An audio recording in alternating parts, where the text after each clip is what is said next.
Stan Williams 3094. If tampering is proved, Kiffin should be fired for cause. Here's the problem with that. Not saying from an individual standpoint that Stan Williams is wrong. He is not. However, that means we don't have any head coaches. There are 136 teams. In some way, shape, or form, out of those 136 teams, conservatively, I'm going to say 125, conservatively, in some way, shape, or form, tamper. And this is what I mean by tampering. I'm like in the NIL space. I work with 7-on team. I cover recruiting. I go to events all over, like many contacts as possible off the record. It's just known. The head coach isn't usually the one that, quote unquote, starts the tampering, but they're involved in it. It's kind of like the RICO Act, what they got the mob with late 60s, early 70s. It's the same principle. You may not have given the direct order, but somebody in your chain of command did. Or you're well aware of it and you didn't stop it. You didn't turn it into all that stuff. So if you do it for one, we're going to have 125 coaches falling off the cliff and being fired. It's the same problem. College athletics have always been about cheating. This is the difference, though. For the longest time, until here just recently, the transfer had to sit out. As long as you can immediately have eligibility, keyword immediately, we're going to have this problem. And it's hard to put the genie back in the bottle. Until kids have to sit out, and again, I don't think that's going to happen again, we're going to have this problem in some way. Now, it's really bad when you don't enforce anything, but we had guys tampering back in the day to a certain degree, but it didn't help them very much because they need them now. They not only need them for the next season, they need them in spring ball. You remember, there's only one window. It ends on the 16th, which technically I'm not sure is really the truth. We're going to find out after spring practice who's going to push that limit. I'm going to tell you something that's going to happen based on this right now with this comment by Stan. There's going to be a school. The following scenario is going to play out 1,000,000%. They're going to have spring ball, either one of the following positions: left tackle, defensive tackle, defensive end, corner, or quarterback. They're going to blow out their knee. That top 10 team is screwed. There's no portal.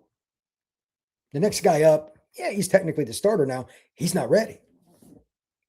If they let this go through, again, the Xavier Lucas thing already happened. He transferred after the portal window. If they let this go through, what do you think is going to happen in spring?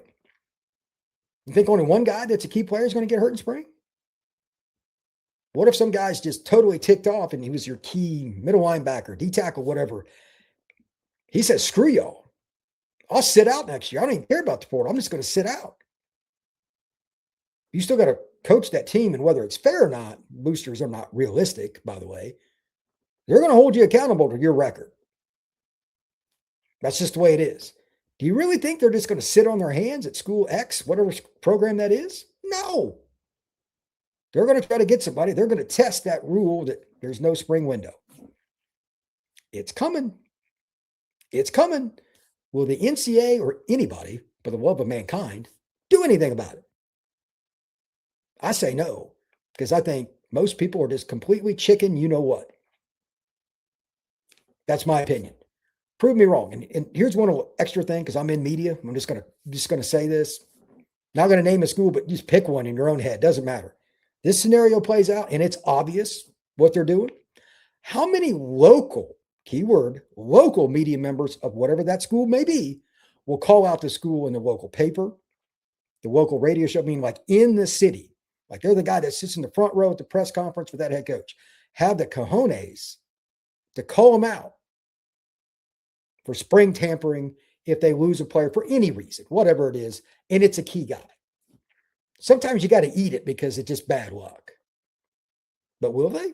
I'm saying no. And to that end, I'm going to say the vast majority of media members will sit on their hands because A, they're afraid of losing contacts, and B, they probably root for the team. There is no other way around it. Our society is more biased than ever. College football is a part of that. Chris, teams need to be fined for tampering. There needs to be a cap on players. Fine for tampering, obviously. What do you mean cap on players? You talking about how much they can get paid? That's not going to work litigation wise from what I've heard. I'm not going to dive into that today, but that's a great topic. But I don't think that's going to happen. Does the NCAA want Congress to step in? That's a great question. I don't know the answer to that. They've kind of been involved. Remember that NIL clearinghouse thing? We haven't heard diddly about it. You know why? Because they don't want to tick off fans. If you're a politician in any given state, especially like I live down south, if I don't care if you got a guy that votes nothing but blue or a guy that votes nothing but red, if you do something in any way that they think is going to cost their team wins, they will vote the other direction. You really think they're going to go out and say something? I doubt it. Politicians are out for their own. Rick Washer. If he signed with Washington, he must honor the contract. Who's enforcing that, Mr. Rick? I hope you're right, but I just don't see it. NH 9877. Perhaps the new contracts will have penalty clauses where the player or other school must pay some big amount if the player transfers. This is something I could see because of the Damon Williams and Xavier Lucas situations. You might see these coming in. You really might. And there might be some schools that tell an agent, kick rocks if you don't sign this part. If you redline it, that's fine. Bye. And I can guarantee you the blackballing will start. Because once it gets out that you won't sign that, the major schools will tell you to kick rocks. Maybe a school that doesn't have a chance might spend a little more on you, but you're going to lose. You're going to lose draft stock. And I guarantee you, 100%, because coaches are some of the most thin-skinned people on planet Earth. When it's that player's turn to go to the NFL draft, what'd you think of that guy? And I can't repeat what they're going to say about him because it's a lot of four-letter words. Their draft stock will sink to the toilet. It's just the way it is. Jamison Mertz. I could see buyout clauses starting to be implemented in contracts. There are some, I think, from what I've heard, but I don't go read these. This is a good point. Is it going to be the end-all be-all? I don't know, but you got to make a buyout. What's the phrase I want? Not only that they'll pay, but doesn't make you look bad. It's partially PR on the school too. If you sign a 2-year deal for $3 million, like you're an up-and-coming quarterback, you're next up, you were a freshman last year, and they decided they're going with you, they're going to pay you 1.5 each of the next 2 years. Just use easy math. So it's $3 million. If you get in the portal, there's a buyout, $500K, $200K. I don't know what it is. I could see that. But you could still probably fight. About any contract can be fought. And I like the idea, but I'm not sure how that would work out. John Dobson. Damon did not sign a play to pay contract. He signed a revenue sharing contract, which Washington can't do nothing about. Based on what? Are you a lawyer? I'm not saying you're wrong, but like, what's the reason for that? It's interesting to me because I think there are a lot of people that believe that it's at least somewhat enforceable. And again, I'm just going to come back to this. That part may be true. But what happens, and maybe it's not this time, but pretty soon this is going to happen. There's going to be personal litigation, not just for the contract, but by not honoring it in some way, shape, or form, there's going to be a personal lawsuit that you dragged, and I don't even know the name of the collective, but whoever UW's collective is, or whatever school it may be, they're going to sue for a different reason, not just the contract, but you made us look bad, defamation, whatever. They're going to come up with big fancy words. That's common. Not just for the player, but for the other team's coach, maybe the school. That's coming. John Dobson, Washington has no leg to stand on because it was not a play to pay contract. Okay. Then what's the use of the contract at all? Like, because if it's not worthy, then why do they have to pay? I mean, it has to be something that cuts both directions. Real Cast 2939. So what will they do? I don't know. Like, again, I'm not a lawyer. I have zero interest in being one, but there are a lot of avenues here. Arrow to the ACL. Damon's representation failed him if he signed an extension just 4 days before knowing what his options are in the transfer portal. That is kind of weird. That's a great point because, like, again, Full disclosure, when he was in high school, pretty early, he committed to Ole Miss, and at the time, Kiffin was the head coach. He didn't reach out to Kiffin to see if, because he knew LSU didn't have somebody. Why didn't that happen earlier? That's kind of interesting to me. I don't know the answer to that. Gary Bullock, 3391. Washington should file a $10 million lawsuit against Lane quitting and LSU who? And this will quit happening. The wallet rules. That's true. The Big Ten should do the same or this will become the norm. Gary with the heat right there. I don't know if that's realistic, but I brought it up earlier. I'm glad that Gary Bullock is now confirming my thoughts. This is a very touchy situation. If the league gets involved, that's a whole nother set of lawyers, a lot more eyeballs on it directly in court. If the Big Ten wants to get messy, they could. And I don't know how that's going to work. I'm sure in some way, shape, or form, although they may deny it, the Big Ten and the SEC, because those are the conferences that are, whether they want to or not, are in this, they got to talk because they want to mitigate bad PR. Right now, it is bad PR on both sides. Nobody wants to see their players stolen, and nobody wants to be called a bunch of cheaters. It's just true. So to that end, do I think that this is going anywhere good? No, not really. But they got to figure that out. And they make more money than me, so good luck to them. Tiger deal 1. Tampering is done by all teams. The NCAA is to blame, and the football calendar and both recruiting and portal need to be revamped. There's a lot in that. I don't know if you can do about the timing. I know everybody talks about the calendar. There's no way to fix it because you've got academic calendars first. There's no way to fix that. But the other stuff, the NCAA is pretty toothless. I'm not going to argue. XX1 Cena. SEC teams don't even hide their tampering. It's expected from their fan bases. To a certain degree. I live down here. Most of them don't care. They really don't. Tiger deal 1. The NCAA is feckless and totally neutered. 100%. I mean, it's ridiculous how bad that is. I wish that Tiger deal 1 was wrong here, but he's not. Xavier Lucas was Miami, not SEC. No, I didn't say Xavier Lucas was headed to the SEC. I'm just saying he was in a similar situation. I'm not saying that he went to any other conference other than the ACC. He went to Miami. I'm well aware of that. XX1 Cena. I'm not talking about Kiffin. I'm a Wisconsin fan. I know about Lucas. Yeah, I'm sure you do, but it's all under the same realm. Rusty Shepard, everyone should be against it as a fan because it will hurt your team one day. Yes.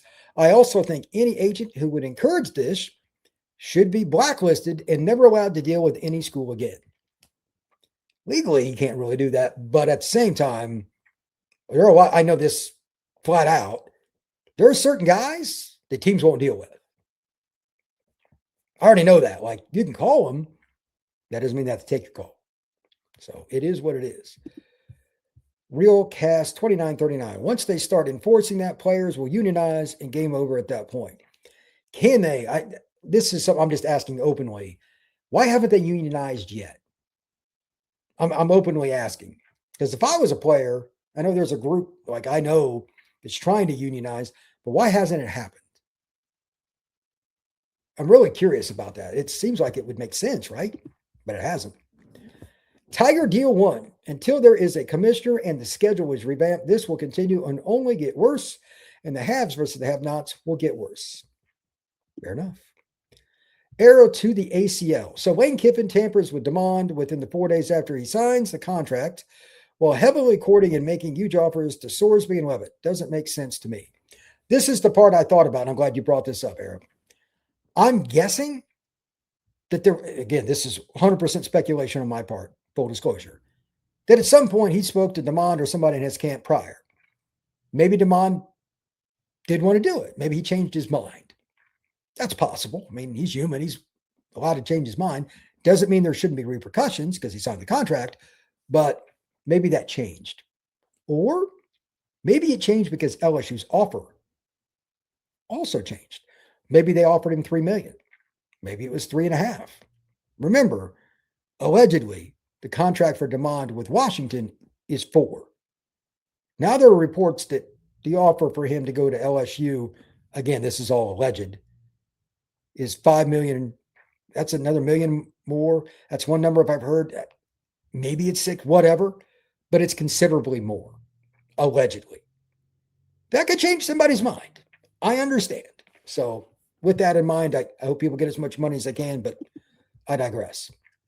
People should be giving this a thumbs up. Thank you very much, Tiger Deal One. I appreciate that. This is a great discussion. This is probably the best show I've had since I started doing the live shows. This is a lot of fun. Great questions, great comments.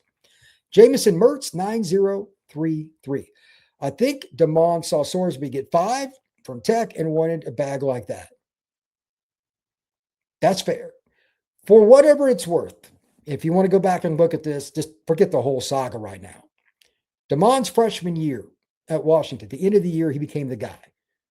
And although they lost, I think it was Louisville, the bowl game last year, just watching him kind of run around and make plays, make a few great passes, you could tell that what was coming was going to be special. The kid loved football, inexperienced, sure, but he's athletic enough to play running back or slot receiver. And he's got a gun for an arm. Put him in just about any offense, he's going to make you better. So he had a really good year this year. I don't have the stats in front of me, but like he was over 3,000 yards of total offense by a mile. Again, he could play running back. He could play slot. He could play nickel corner. But he's playing quarterback. He's such a good passer. It's insane. So I get why people would want him and why he thinks he could probably get that bag.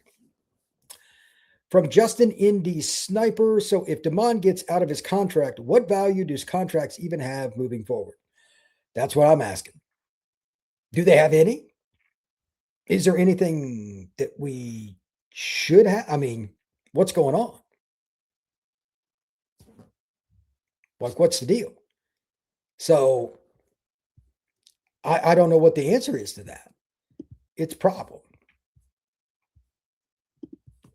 Arrow to the ACL.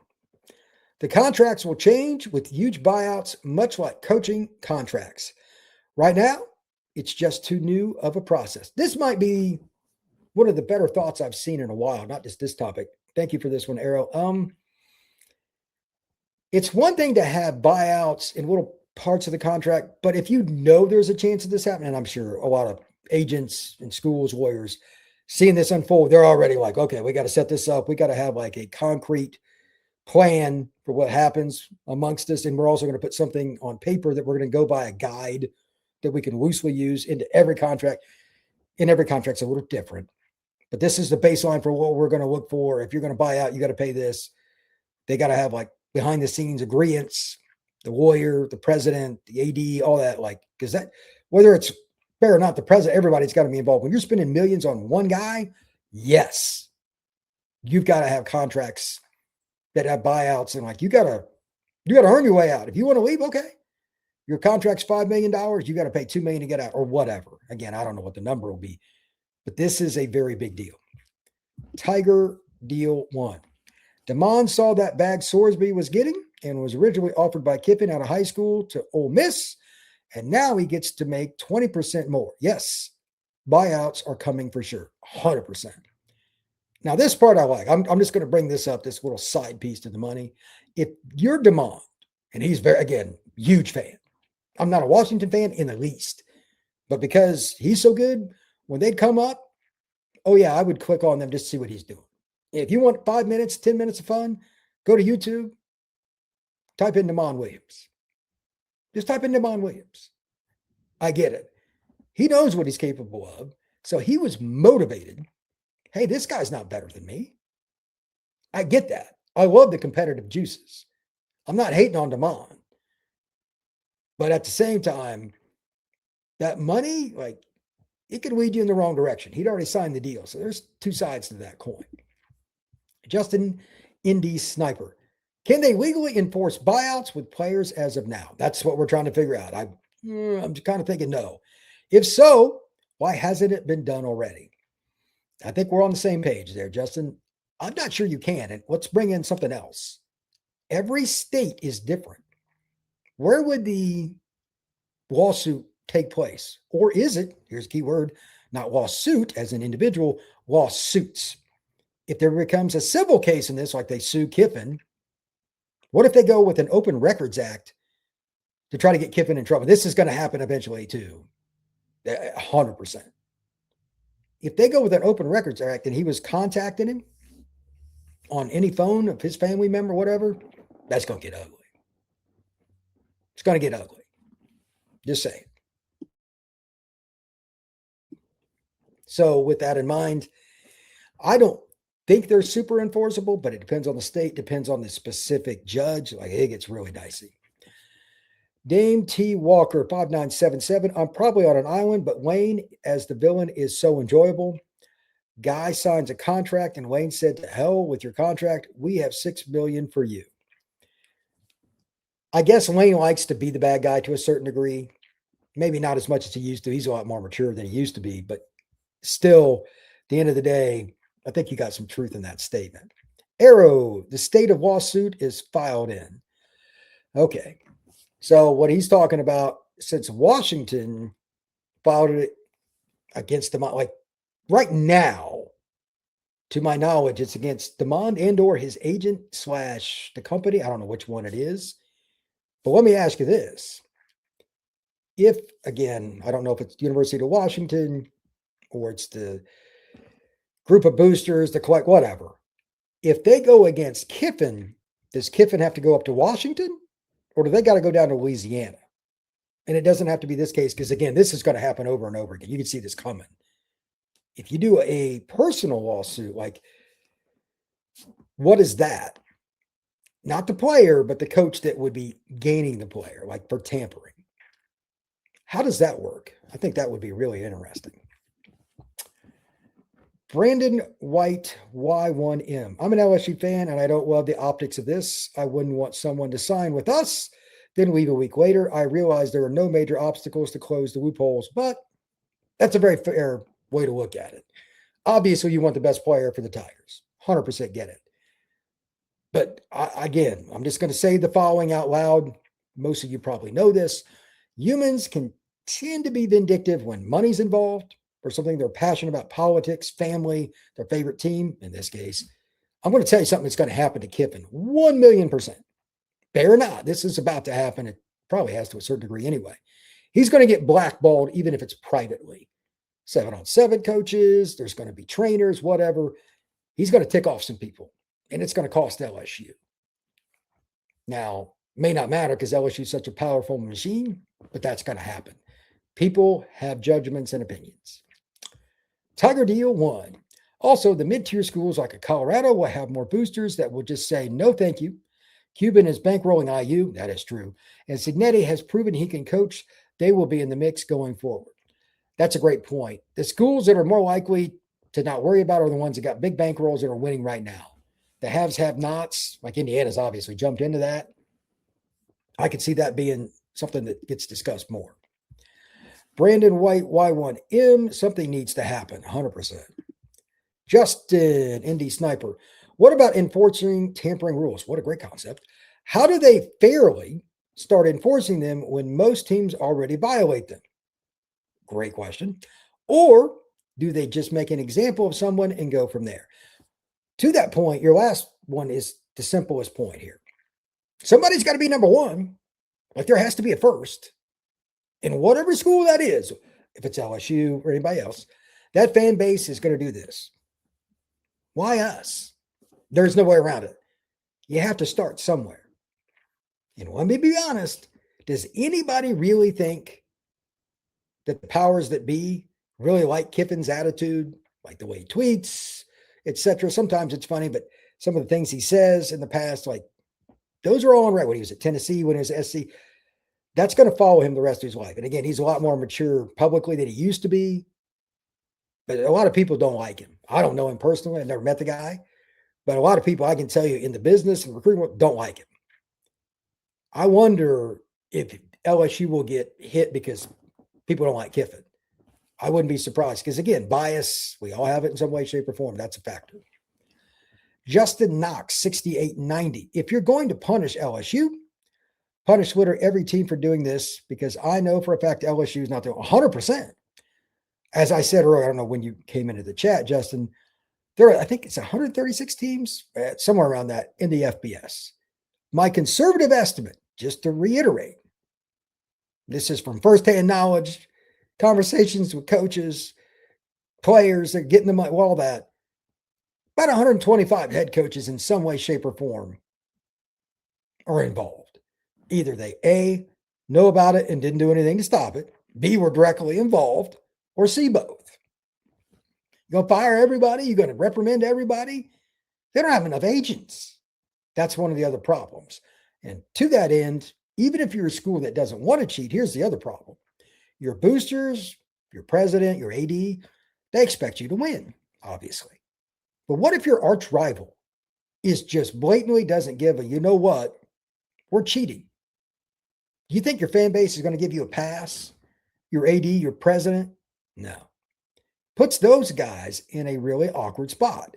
So once your rival does it, you're at a disadvantage, yet you're held to the same standard. It's not a good place to be. Yep, I get that. Arrow. The problem is proving tampering. This is where I just want to bring this up again before I read the rest of Arrow's post. To prove it, somebody's got to do a records act every single time. Every email, every text message, not just Lane, but like his whole staff. It's got to get ugly and messy. To be clear, you would obviously be dragging the coach and his assistants through the mud. But you would also be dragging the LSU logo through the mud. I can tell you, I've lived in Louisiana. Those people are extremely prideful of their flagship institution. Once that happens and the fallout happens, other schools around will be like, ugh, we don't want that. That would have its own ramifications. XX1 Cena. If you don't cheat, you're left behind. True. As simple as that. If you ain't cheating, you ain't trying. That you must have lived down south at some point, or you do now. That's a saying around the SEC. Like literally. It's hilarious. It's been going on for as long as I can remember. Justin Knox 6890. Definitely something needs to change. It's buck wild, man. It really, really is buck wild. Final thoughts here for me. I'm going to be following this. We'll probably talk about it a number of times in the next 2 weeks, I'm sure. But until it's finished, again, if you're listening to this live, comment. If you're listening to this later on, go to the YouTube page, go to social media, even if you're not tagging me, and I'm FB Scout _Florida. For those of you on X, tag me, whatever you want to do. It's crazy. Justin Indy Sniper with a great line here. Wild West out here, 100%. I'm pretty straightforward on it. I don't like what's going on. I understand why Kiffin and DeMond would want to hook back up because, again, he was committed to Ole Miss back in the day before he ended up at Washington. But this is a problem for college football. It's a problem for everybody involved, and it's got ramifications in numerous different ways. I don't like it because college football is my favorite thing, but this is the mess we're in. We got to figure it out. So if you have not already, please like and subscribe to the Portal Podcast. I do noon shows just about every day. I'm in the middle of moving, by the way, so I'm probably going to miss a few. I know next Wednesday I'm going to be driving a truck down to where I'm moving. It is what it is. I'm getting closer to prospects, make it a little easier for myself long term. Short term, it sucks, but my lease is up when my lease is up. It's just not the greatest timing with the portal and all that, but it is what it is. So the next couple of weeks, I'm going to be very busy. I might miss a couple of noon shows, but in general, every day we do a live show and have fun talking about the biggest topics for the transfer portal, NIL. And oh, by the way, just a little reminder, we're close. The big junior days are coming up. Georgia, USC, Texas, Ohio State. Last week of January through about 15th of February, you're going to see elite players all over. We're going to see the cycle start again. Those lists are going to be talking about some of that, some of those commitments, breaking down. I'm going to be doing portal podcasts in terms of like individual schools, how I think they've done, at least to that date. I have more content than I could possibly ever get to. Going to be a lot of fun right here on the Portal Podcast. So again, please like and subscribe. Truly appreciate you stopping in. We will see you again soon.